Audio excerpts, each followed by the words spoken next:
Thank you very much, Mr. Speaker. I yield myself as much time as I may consume. He's recognized.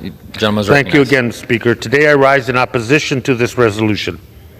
You know, there was a lot I could say and thought about saying about this resolution and the one that we'll see after it. I could talk about how badly these two measures undermine conservation efforts for species that are endangered, threatened across our nation and across the globe. I could talk about how these resolutions give industry and not science the upper hands in making decisions about endangered species. I could talk about how this latest offering from Team Extreme takes the GOP's vendetta against the Endangered Species Act to a level that should offend us all. But as I thought about it, I realized that what's more offensive than these resolutions themselves is the fact that these resolutions are on the floor right now, today. We are about to leave the House floor for 6 weeks. By the time we come back, summer will be nearly over.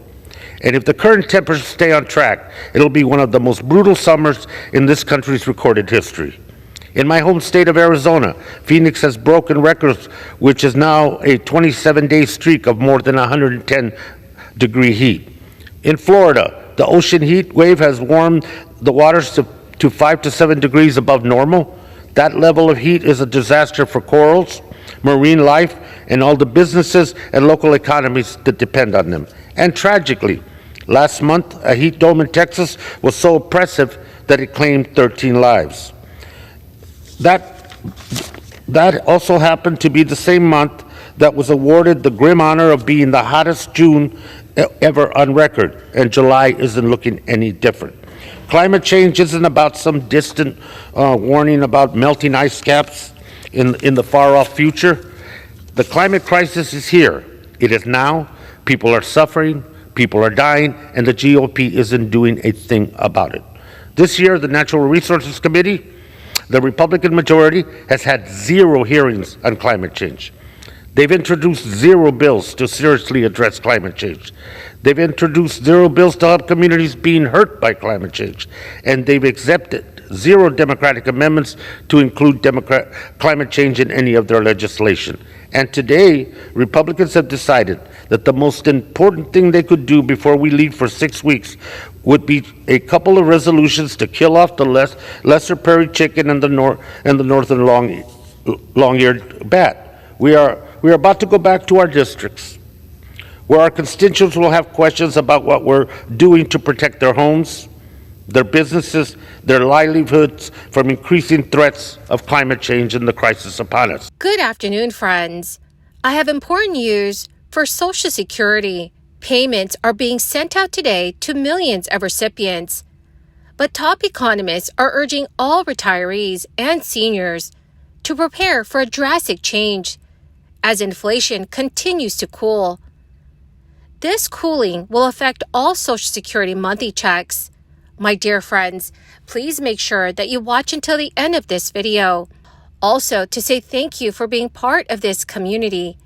This coming Friday, I will be announcing several winners for the Walmart gift card giveaway. My dearest friends, please make sure that you enter these weekly giveaways by clicking and liking several of my videos, and then comment below the keyword of each video that you watch.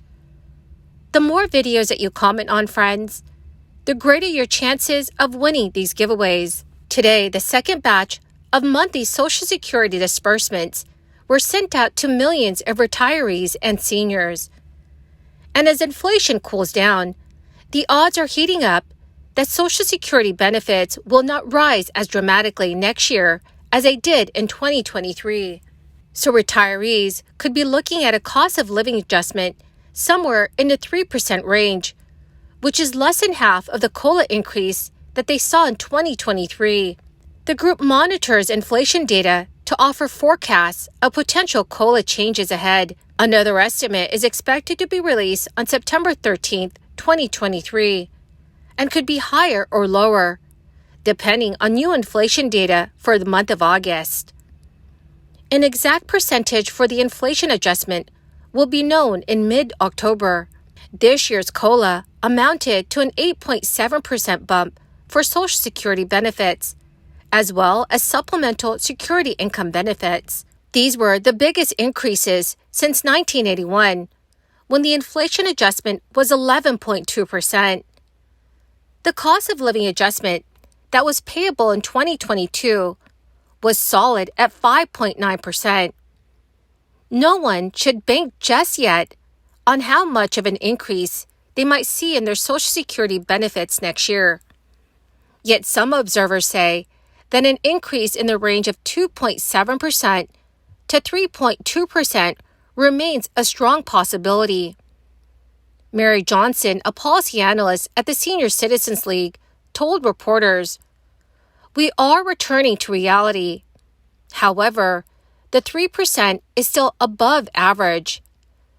In the last 2 decades, Mary Johnson noted that the average inflation adjustment for Social Security benefits was 2.6%. 3 years included no adjustment at all, or 0% for inflation in 2010, 2011, and 2016. The inflation adjustment were modest before the crisis hit. The supply chains unraveled and federal stimulus payments flooded cash into the U.S. economy. During 2020, the inflation adjustment for Social Security benefits was 1.6%. It was followed by a 1.3% hike to payments in 2021. But even so, Johnson stated that when you compare an estimated 3% against last year's 8.7% hike, for many retirees and seniors on tight budgets, it will feel like drowning. A specific formula spelled out in the Social Security Act will be used to calculate the upcoming inflation adjustment based on monthly changes for July, August, and September for the Consumer Price Index for urban wage earners and clerical workers. The most recently released data showed an increase of 3.2% in the Consumer Price Index in July over the past year. But as inflation continues, this year's third quarter average will be compared with the third quarter average from 1 year ago.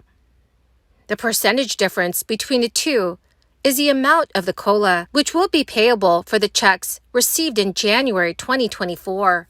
If the COLA ends up at 3%, as the advocacy group now expects, the average monthly Social Security retirement benefit will increase by about $55 each month.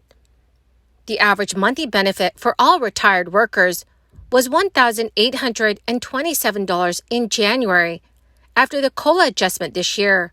Some economists do not expect inflation to drop in a straight line going forward, but the expectation is that inflation overall is likely to continue to fade after 11 interest rate hikes by the Federal Reserve since March 2022. Inflation might bump up some and rebound if we see rapid wage growth that would contribute to higher prices for some goods and services down the line. Comerica Bank's chief economist is forecasting that the Federal Reserve will pause and not raise interest rates at its next meeting on September 19th. After a November rate hike, according to the forecasts, the Fed could shift gears and begin cutting interest rates during the first 6 months of 2024. But still, the Fed now faces upticks in gasoline and some food prices, which could keep overall inflation from falling much further in the coming months. And rising costs for services, from auto insurance to restaurant meals to dental services, could keep core inflation persistently high. So, dear friends, what are your thoughts about a 3% COLA? Please let me know what your thoughts are in the comment section below. Well, my magnificent and most marvelous friends, thank you so very, very much for being part of this community. In 2 days, I will be announcing several winners for the Walmart gift card giveaway. My friends, please make sure that you enter the giveaway. All you have to do is click and like several of my videos, and then comment below the keyword of each video that you watch. The more videos that you comment on, friends, the greater your chances of winning the giveaways.